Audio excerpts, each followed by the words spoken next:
बोले जय माता रानी की जय। माता रानी के भजन गीत गावत नहीं अच्छा लगे तो लाइक शेयर सब्सक्राइब कर दीजिए।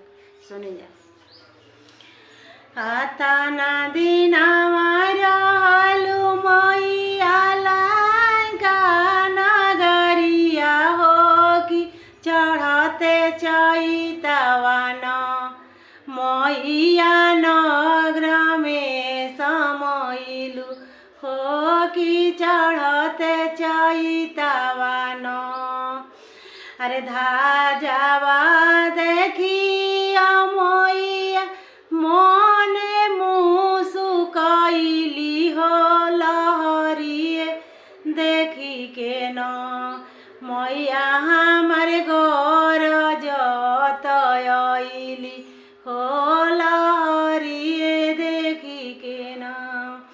काला सा देखी मैया मोने मुसुकैली हो लहरिए देखी के न मैया हमारी घर जतयली हो लहरिए देखी के न।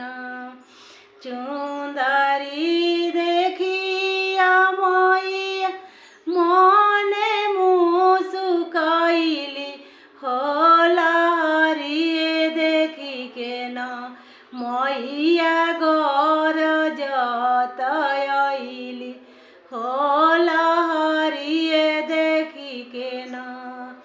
आता नदीना रहलू मैया लंका नगरिया हो कि चढ़ते चैतवा न मैया नगर में समैलू हो कि चढ़ते चैतवा न।